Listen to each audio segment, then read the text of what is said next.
పై దాడిని ముధోల్ ఎమ్మెల్యే పవార్ రామారావు పటేల్ ఖండించారు. ప్రజాస్వామ్యంలో ఎవరినైనా విమర్శించే హక్కు ఉందని, చట్టపరంగా ముందుకు వెళ్లాలని పేర్కొన్నారు. అధికారం ఉందని భౌతిక దాడులకు పాల్పడితే తీవ్ర పరిణామాలు ఉంటాయని హెచ్చరించారు. పోలీసులు అధికార పార్టీకి వంతపాడకుండా కాంగ్రెస్ గుండాలపై నాన్ బెయిలబుల్ కేసులు నమోదు చేయాలన్నారు. లేని పక్షంలో బీజేపీ ఆధ్వర్యంలో ఆందోళన పోరాటాలను చేస్తామన్నారు.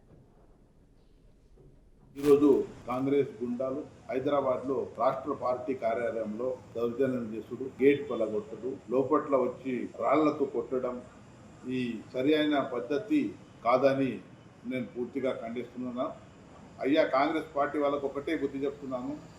మీకు ఏదైతే రాజ్యాంగం రాసిన డాక్టర్ బాబాసాహెబ్ అంబేద్కర్ చెప్పిన మాటలు మీకు తెలియదు. ప్రజాస్వామ్యంలో ఎవరికన్నా క్రిటిసైజ్ చేసే హక్కు ఉంది.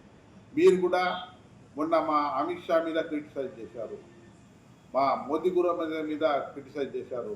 మేము మీ పార్టీల మీద దాడి చేశామా? రాజ్యాంగం ప్రకారం మీరు తప్పు చేస్తే తప్పు అనే మాకు హక్కు ఉంది. కానీ ఇటువంటి దౌర్జన్యం చేసే పద్ధతి సరి అయిన పద్ధతి కాదు.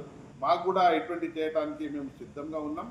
కానీ మా భారతీయ జనతా పార్టీ క్రమశిక్షణ పార్టీ, ఒక సిద్ధాంతమైన పార్టీ ఉంది. గత 11 సంవత్సరాల నుంచి మోదీ గారు పరిపాలన చేస్తే మచ్చలేని నాయకుడు అని ఇలా తెలిసిపోయింది.